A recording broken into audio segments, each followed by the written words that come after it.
Greetings and ni hao, I'm Gerhard Leonhard, futurist in Zurich, Switzerland. It's my great pleasure to provide two short contributions to the Fourth World Science and Technology Development Forum in China.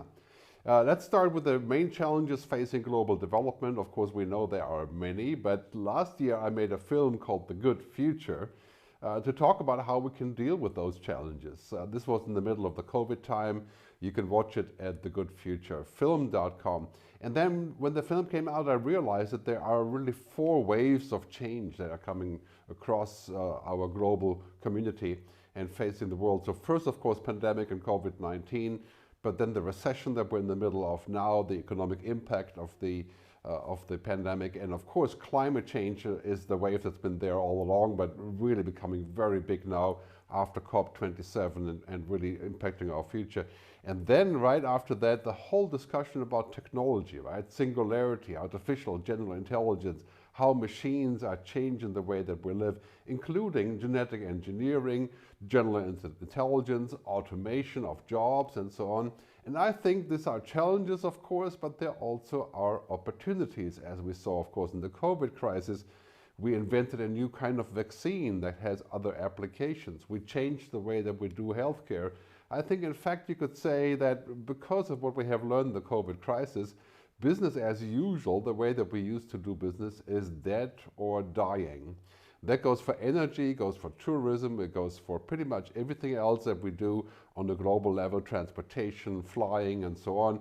And we're moving really into a world where this is based on collaboration. Right? The biggest challenge we have is not really scientific or technological, because we're making great strides here. We have big challenges, of course, with quantum computing or nuclear fusion, but we are leaping with 3D printing, with virtual reality.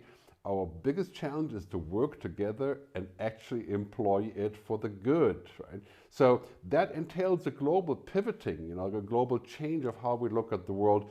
First, of course, the impact of the pandemic again, and then what's much bigger is dramatic action that's needed on climate change, and we're seeing how hard that is to actually agree on the North and the South collaboration and who's going to cover what and who's going to change. Big discussion. I think this is basically the #1 topic in the next couple of years. Then we need a new economic logic, a logic that goes beyond just GDP growth, the 1P logic, growth and profit. Now it's about the 4 Ps: people, planet, purpose, and prosperity. And this is becoming the ultimate business plan for humanity in the future. And that is also going to provide us with the logic of course, equality, inclusion, and diversity, kind of going beyond this old-fashioned paradigm of 1P. So the 4 Ps, that will be the major challenge, to reach that together, because without this view of why we are doing things, it will be very hard to actually pull off this transformation into a new world order, so to speak, that's much more about collective thinking and working together to address global issues like climate change, like water, like AI, and so on, which we urgently need in the future. Starting right here, we have 3 tickets to what I call the good future, a positive future: digitization, decarbonization, going green, going sustainable, going circular, changing our fossil fuel economy to the renewable economy, the renewable energy economy, and reformation. This is, of course, the hardest one. How we're going to reform what we want from the future. What is our economic operating system? Going away from GDP only at 1P, profit and growth, to the 4 Ps: people, planet, purpose, and prosperity. That will no doubt be the hardest, but in terms of technology, we have 11 game changers that are important to know about. I'm sure you're aware of them, but the top 3 ones are in this bubble, right? Basically big data, cloud computing, the Internet of Things, and quantum computing. That will turbocharge our efforts to compute faster and to use AI, which is in the second row here. This is really the most important innovation that we're looking at right now for the next decade.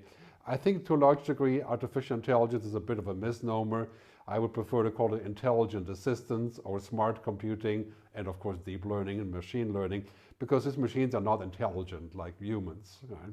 They are binary, not multinary, but very, very powerful stuff coming our way. And of course, what's greatly impacted by this is the possibility of human genome editing and material sciences bioengineering, and nanotechnology. When you put this all together in a basket, it's basically warp drive into the future. As I sometimes say, half-jokingly, science fiction is becoming science fact.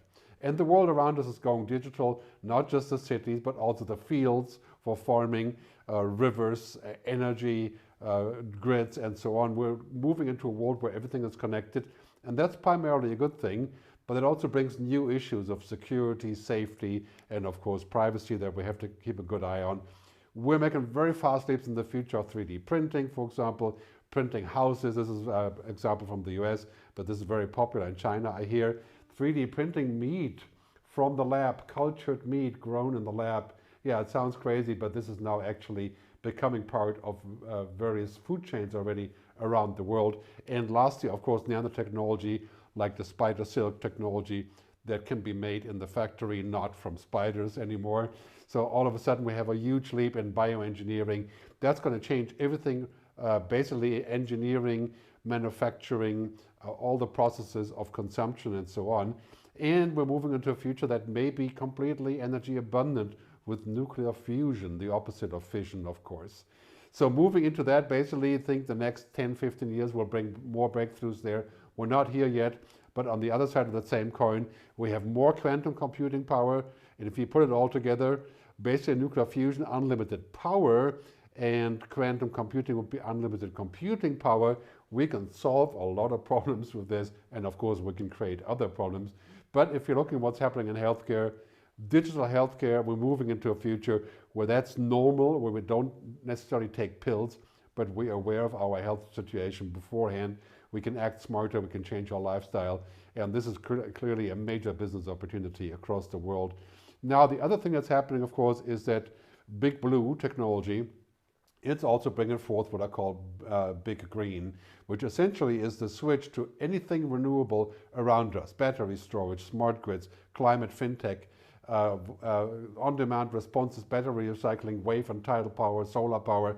The change here is humongous. I mean, this is all happening in the next 10 years. That's why I keep saying green is the new digital. And I think it's going to be the primary opportunity for the next unicorns, the next 100 unicorns at least, will be in climate technology.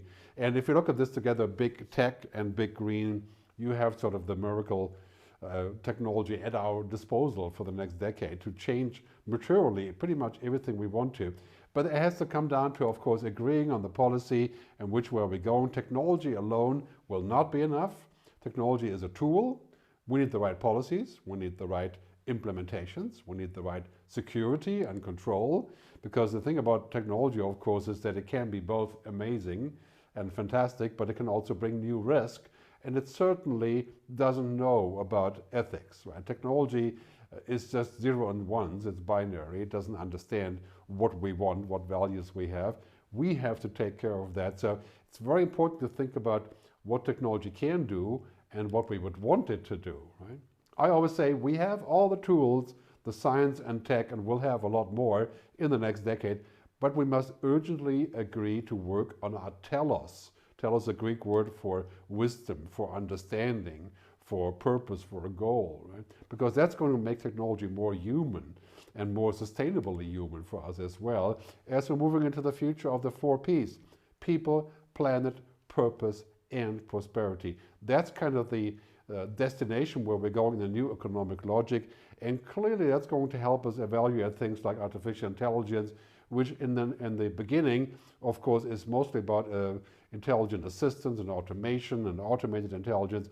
But autonomous machine intelligence, yeah, that is a big question mark of purpose and safety and security. Typical example of how we have to have policy that makes technology shine and get the best from it without getting all the drawbacks and the externalities. Finally, I want to say that's really important to realize people are thinking negatively about the future now because of COVID and the pandemic and the inflation and geopolitics and so on. But I really believe the doors on humanity aren't closing. They're only just opening to new potentials, all the things that we can do if we go about it wisely. The future is better than you think.